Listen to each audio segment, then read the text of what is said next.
Welcome home from the wilderness. If you've been with us through Lent, you know we've been on a journey. If you're just here because it's Easter, if it's been a while, well, you've been on a journey too. Welcome. Take off your coat and kick off your shoes. Just kidding, it's 7 a.m. and church is on TV, but take off your symbolic shoes, lay down your proverbial pack. Welcome back. The sheets are clean and food's on the table. Feel free to wash up, or don't. But you do smell. You smell like floods and quicksand, like long nights and dark woods. And is that a snake bite? Don't worry, there's a cabinet here that heals all things. In the kitchen, right above, well, you remember. Welcome home. It's just how you remember. It's nothing like you remember. You look the same. You look different. You look good. Okay, maybe you've looked better. Welcome home still. Welcome to those who are bursting with stories to tell. Welcome to those who share one too many travel photos. You know who you are, and so do your friends. Pull up the ancient ruins on your iPad, let's see them. Welcome to those who just need a nap, and welcome to those who can't quite relax, because while we can pretend the wilderness folds up like a map and fits inside 6 weeks of Lent, you know you're not really through. You're just here for breakfast, and you're welcome too. Welcome to those who couldn't wait to arrive, and welcome if it hurts to walk through the door. Welcome to the ones who've heard it all before. Welcome home prophets and parents and people looking for purpose. Welcome kids, teens, and tweens. Welcome home to the people who can't wait to leave. Welcome to those still stuck, to those who can't move. Stay where you are and let home come to you. Welcome all. And if you found the house locked once before, don't let anyone tell you you can't use the front door. Welcome to those for whom real home was hard, or still is. And so home as a metaphor for God's love is limited. Welcome to those who have to work hard to imagine it. Welcome all. And stay or go. Sing or just sit. Home goes with you, so you'll never be far. Kind of silly, actually, to welcome you to where you already are. But it's a new dawn, and worth noticing you are welcome again today. By the way, you may think you know your way around, but this place will surprise you still. We'll tell our same stories, but we're not our same selves. In the wake of your wait, you may see impossible things. Welcome home. Happy Easter. Let's sing.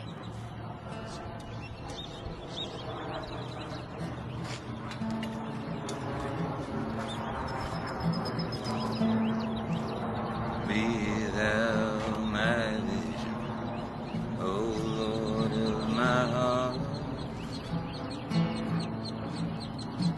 Not be all else to me, save that thou art. Thou my best thought, by day or by night.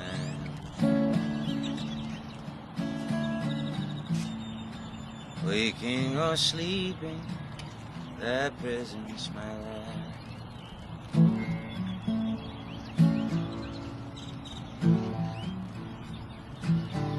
Be thou my wisdom, thou my true word. I ever with thee, and thou with me, Lord. Thou my great Father, and I thy true Son. Thou in me dwelling, and I with thee.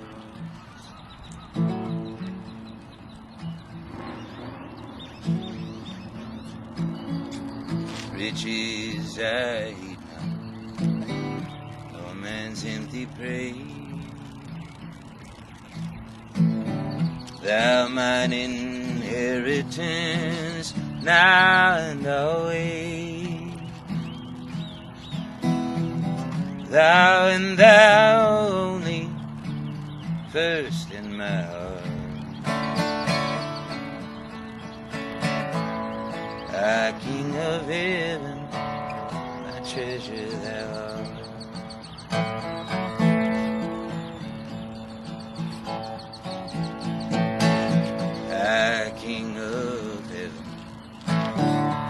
victory won.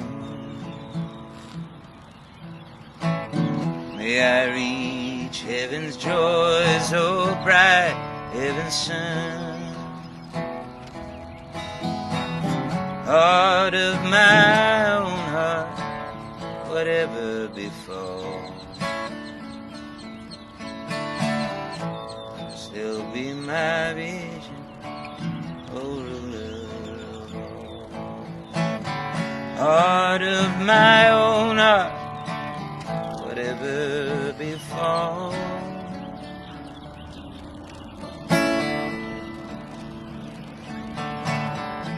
still be my vision, oh ruler of all.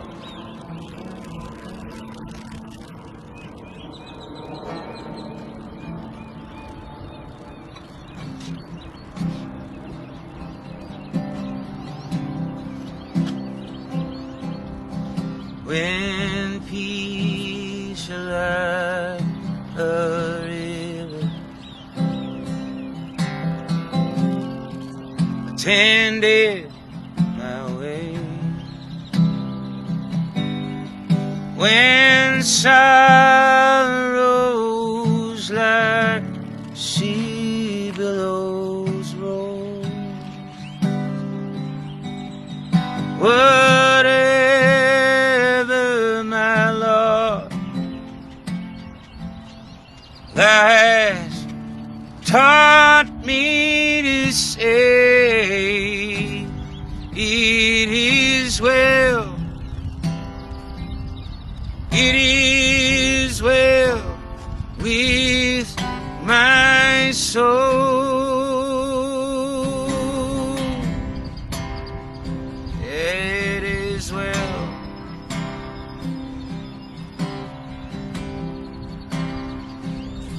with my soul. It is well, it is well with my soul.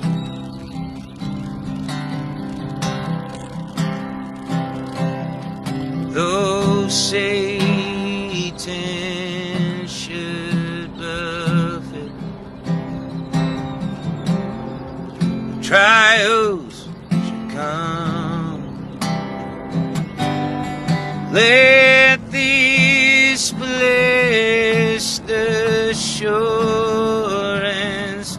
control that Christ has regarded my helpless estate and has shed his own blood for my soul.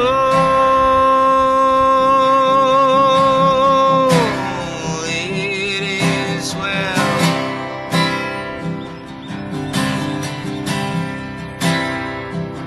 with my soul.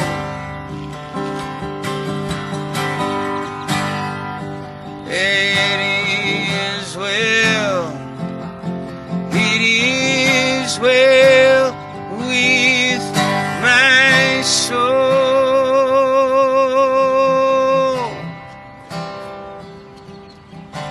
My sin, oh the bliss of this glorious thought. My sin not in part, but in whole, was nailed to the cross, and I bear it no more. Praise the Lord, praise the Lord, oh my soul. It is well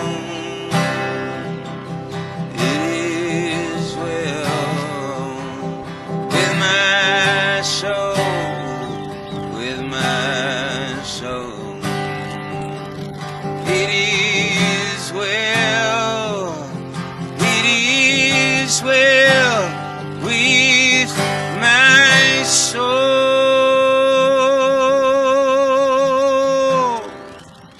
It is well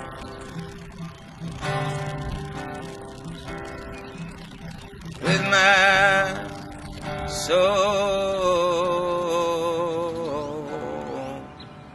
It is well. It is well with my soul.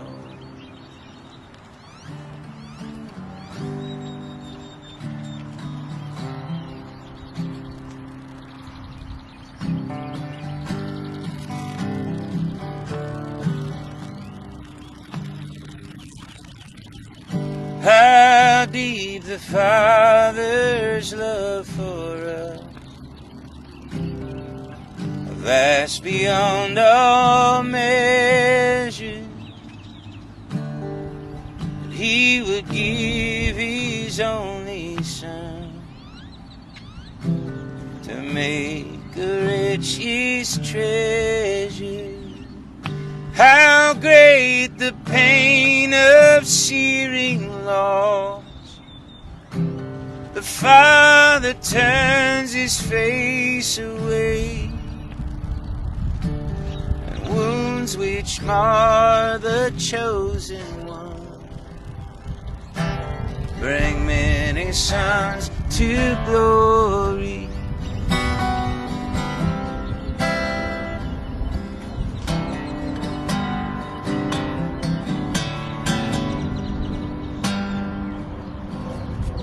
Behold the man upon a cross, my sin upon His shoulders. Ashamed I hear my mocking voice call out among the scoffers. It was my sin that held Him there until it was accomplished. His dying breath has brought me life.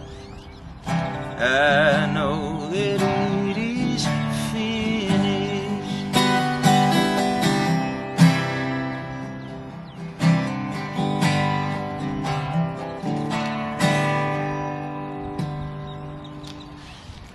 I will not boast in anything, no gifts, no power, no wisdom,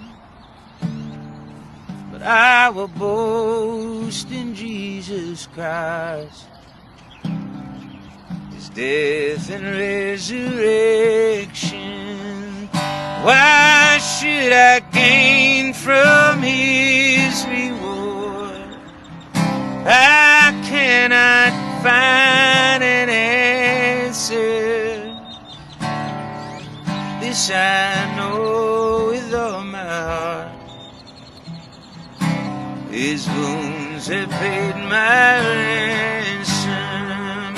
Why should I gain from His reward? I cannot find an answer. This I know with all my heart: His wounds have paid my ransom.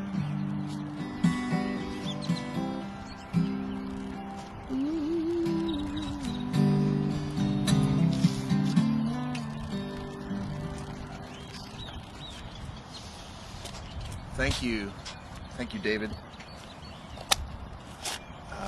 Today we bring you jet planes and grackles. And David Ramirez, thank you. Well, thank you, David. Thank you, Sam, for that hearty welcome home. I'm not gonna lie, it's been a journey, has it not? It's really been a journey. In fact, you might call it even an adventure. And today, I actually have nothing to say that hasn't already been said. I have nothing new. There's nothing shiny, nothing novel for us to appreciate. You know that word novel? I used to actually like that word until they attached it to a virus and named it after a Mexican beer, the novel coronavirus. That's just another casualty of a year that took us 10 years to survive, which, by the way, today is the anniversary of our first live stream. We did that Easter 1 year ago on the boardwalk east of town.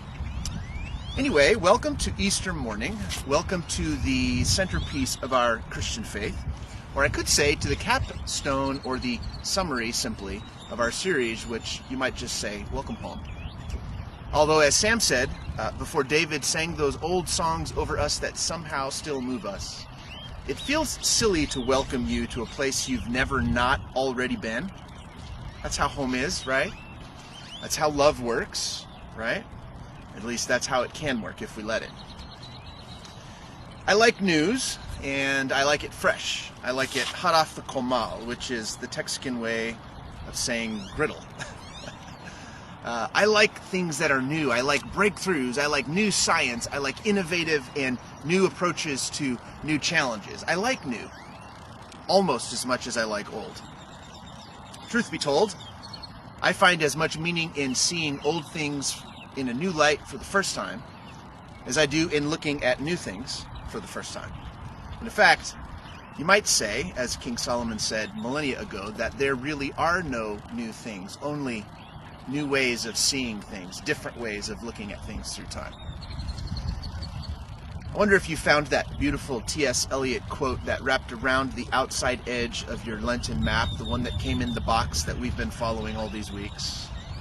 It goes like this: "We shall not cease from exploration, and the end of all of our exploring will be to arrive where we started and know the place for the first time." Perfectly said, Thomas Stearns Eliot, thank you. I don't know why preachers and poets argue about who gets the last word. Around here, the poets nearly always do. They nearly always win. Anyway, I think that is the power of David's new record called Backslider. These songs are impossibly old and dusty, and yet we find a new home within these lyrics, within these well-worn melodies, you know, the ones we hum when we garden. Specifically because we are not the same people that we once were way back when we heard those songs for the first time, or even the 10,000th time. And so they are as new as they ever were. And the same is true for today's text and today's story, which invites us to consider John's recollections of the happenings around Easter morning, what happened on Resurrection Sunday morning.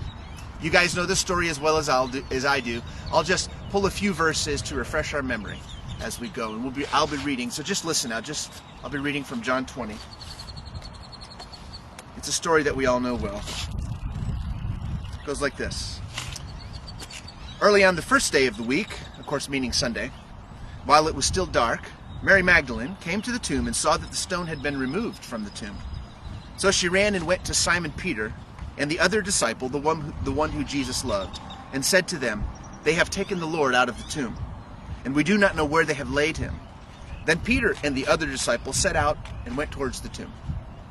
The two were running together, but the one disciple outran Peter and reached the tomb first." And I don't know why this always makes me laugh when John talks in third person, but he's actually talking about himself.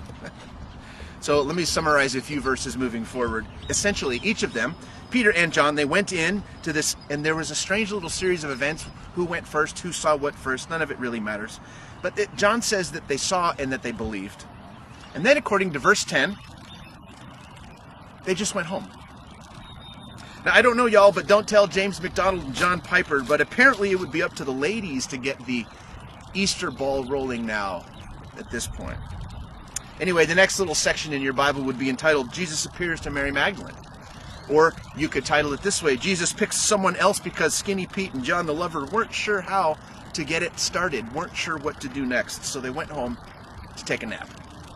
That's how I would have titled that little passage, if you must know. Anyway, it goes on in verse 11, "But Mary stood weeping outside the tomb." In other words, she stayed with her grief for a few moments longer. She could take the pain, apparently, and the confusion, apparently, a little longer than the fellas, which will end up making a big difference in our story today. Everything that follows happens because she stayed present for it. Anyway, it goes on to say, as she wept, she bent over to look into the tomb. And verse 12 says this, and she saw two angels in white, sitting where the body of Jesus had been lying, one at the head and the other at the feet. They, the angels, said to her, Woman, why are you weeping? She said to them, They have taken away my Lord, and I do not know where they have laid him. When she had said this, she turned around and saw Jesus standing there, but she still did not know him. She did not know that it was Jesus. And just for a moment, let's be honest, how could she have? I mean, who can actually imagine Jesus on both sides of the grave? Whose imagination stretches quite that far? Verse 15 picks up. Jesus says to her, Woman, why are you weeping? Who are you looking for? And supposing him to be the gardener, she said to him, Sir, if you have carried him away, tell me where you have laid him, and I will take him. I will take him away. Verse 16, Jesus said to her, Mary. She turned and said to him in Hebrew, Rabbi, or my teacher. Jesus said to her, Do not hold on to me, because I have not yet ascended to the Father, but go to my brothers and say to them, I am ascending to the Father and to your Father, to my God and to your God. Mary Magdalene went and announced to the disciples, I have seen the Lord. She told them that he had said these things to her. Now, you know that story. Interesting story. In case you wondered why believers actually get up on a early Sunday morning before the sun and they come out and do this thing as the sun rises, I think it's because it was precisely at this time of the day that Mary first encountered the empty tomb. The disruption to our sleep cycles helps remind us that the empty tomb is a shocking thing to imagine. It's a jolt, right? It's like those charged paddles of an AED, of an automatic external defibrillator. I forgot the name there for a second, but you know how it goes on the medical shows. Right before or right after the all clear, that boom, that jolt. That's what this would have felt like to any of the friends of Jesus at the time. It's a shocking thing to imagine. And I just say that because there are so many things, are there not, that we need to be waking up from as we go. So much newness to discover, or you might say to rediscover in these old things around us.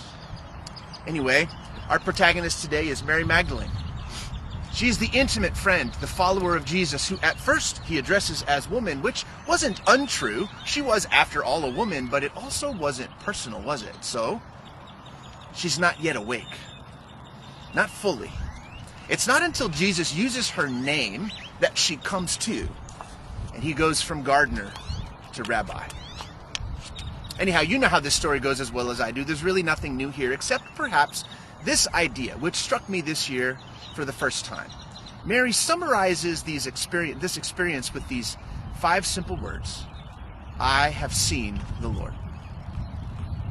Mary is chosen by Jesus, according to John, to be the carrier of news to the others. Peter and John went home. John says he believed, but not enough to preach, at least not yet anyhow. He needed a minute to gather himself, and so Mary Magdalene becomes the herald, the prophet, the carrier of the good news. And the content, the message, what exactly did Mary run to announce to the others after Jesus revealed himself to her? Simply this: I have seen the Lord. Now, is our biggest struggle to accept intellectually the possibility that Jesus actually rose from the dead? Is our hang-up around the facticity or the probability of such an outlandish claim? I mean, who does this, right? Imagine that this would have been a shock to the friends of Jesus. That this would have been probably, as I think of it, where they would have gotten hung up. Which might be why Mary simply says these 5 words, I have seen the Lord. As if to say, race past the limits of the human mind for a moment, friends, and let this statement sink in. I have seen the Lord. My eyes have seen him on both sides of death now. I don't know, y'all, but this might be the tightest sermon ever preached. 5 words. And it was her name that unlocked the door of her awareness, wasn't it? Did you catch that in the story? Hearing her name must have summoned from within her story, the story of who she was, who she had been before she joined the company of this rabbi, this collector of mistreated fools. Hearing her name must have reminded her of who she was becoming and the story she hoped that they might yet write together, she and Jesus. Her name belonged to her and her only, and it was attached to hopes and to dreams, to disappointments and misunderstandings. And now, when she was overcome with fear and emotion, Jesus used it, and it woke her up to what was already true. Death lost, you see. Death always loses. Jesus had just exposed it for the passageway that it is, not the final destination that his friends had feared it to be. And in a single mention of her name, her inner and her outer worlds collide, becoming one. And it all made sense to her when he said, Mary. Oh, friends, is there any better news than this on a day like today? He knows our name, every single one. And he knows exactly when we most need to hear him say it. Mary's life story isn't any more spectacular than yours or mine. It was full of mistakes and outtakes and B-roll and bloopers. It was full of missteps and misunderstandings and disappointments and dashed hopes. Mary's awareness, like yours, comes in stages. It doesn't happen all at once. When Mary Magdalene runs back to tell the others, the first time, at the beginning of our passage today, before the men raced to see for themselves, it's not likely that she ran because she knew that Jesus had risen. No, even after her conversation with the angels and with the gardener, upon the second visit, she still has no idea what had happened. Awareness, you see, comes slowly for Mary, just like it does for us. Her first story was one of body snatchers, of precious things taken from her personally, from them all, actually. She sprinted with a stolen body on her mind. This was panic, despair, possibly even terror. And yet another layer of loss for the friends of Jesus. But then, Mary, says he. And in response, I have seen the Lord, says she. Now you tell me, what can a preacher or a poet add to that? Because he lives, we can face tomorrow. Isn't that as simple as we can state it? There are a few words to add to Easter now. You know home by the feel of it. We've encouraged you to trust your body and trust your intuition, to trust the wilderness and the darkness. We've spent the last 7 weeks encouraging you to name and release what the desert was going to take anyway. We've encouraged you to remember that all of these places are big enough for you to unfold in, to be alive in. All of these places along the way are actually home. And we made it. We're at the empty tomb now. And to be clear, you're not being asked to prove or defend or to fully comprehend or to theologically articulate the resurrection of Jesus. You're just being asked to allow it to happen in you now. That's the work ahead of us. Release, acceptance, non-resistance to the flow of life, to the unstoppable force of new birth. To be even clearer, Jesus didn't create this on Easter Sunday morning. He just reminded us that we can trust it. New life will have you either way. Now hear me. I know I might be bumping up against everything you've ever been taught about this Jesus, but what he offers us isn't the kind of new, the kind of life, the kind of resurrection that one has to earn the right to experience. This is for fools and sages, for the sick and the well, for the stuck and the willing, for the rebel and the stickler, for the prisoner and the prince, for the broken and the whole. This isn't for good people. This is for all. And that's the bold and open claim of the gospel, friends. This is available to all. I don't really care if you believe, if I'm honest. It's still your truest story, and you've always known, have you not? So speak this truth to yourself now, even if you can only whisper it on the inside. Say these words to yourself. Say, I've always known what new life feels like. Tell yourself, I was made to live it. I was born for this. Nothing needs to change fundamentally for me to be free. I can rest now because I am home. I have seen Jesus on both sides now. On both sides. And that's the Easter message for us today, good friends, faithful travel companions along this way, brothers and sisters. Jesus lives on both sides, and so will we. So will we. So, Brother David, join us for one more song as we wrap this Easter Sunday morning. Thank you for joining us all.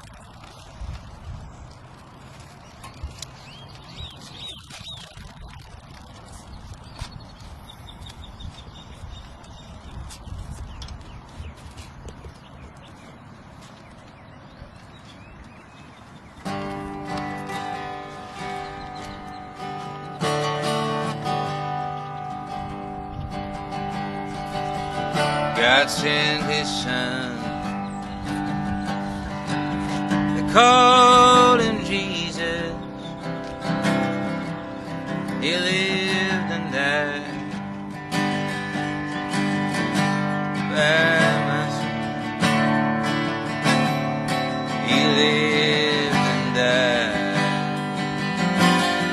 to buy my pardon. An empty grave is there to prove my Savior lives. Because he lives, I can face tomorrow. Because he lives, all fear is gone. Cause I know he holds the future, and life is worth the living just because he lives. And then one day I'll cross the river,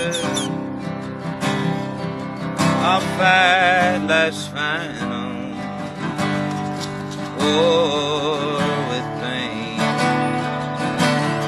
And then as death gives way to victory, I'll see the lights of glory, and I'll know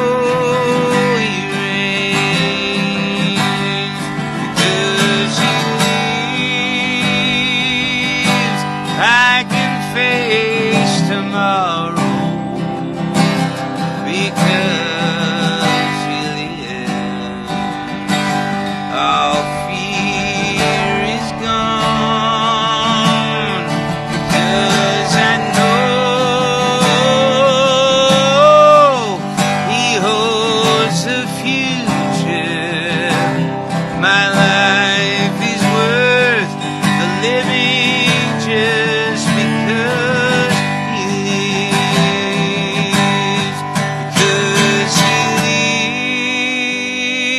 lives. I can face tomorrow because he lives. All fear is gone.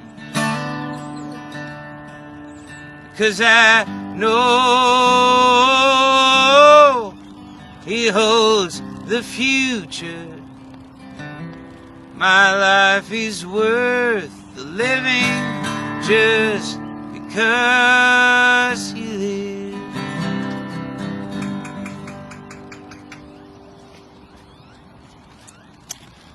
Well, that's it. ANC, happy Easter. Thank you for joining us early on an Easter morning. Hope you felt it was worth it. David, thank you. Jason, awesome. Sam, Caesar holding the camera, thank you. It's good to have you back. And so we have our closing words for this service is our benediction written by Mark Williams. It says, "To the church, lost in all the lines you've drawn, and all year long we've run around asking for grace, to feel good, not forgiven, and say, this is who I am. And then it's Easter again, clean as a rag, and we sing. To stop asking who we are, to feel so clearly whose.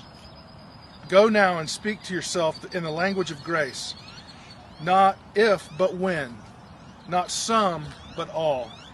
Not who, but whose. Go in peace. Love you guys.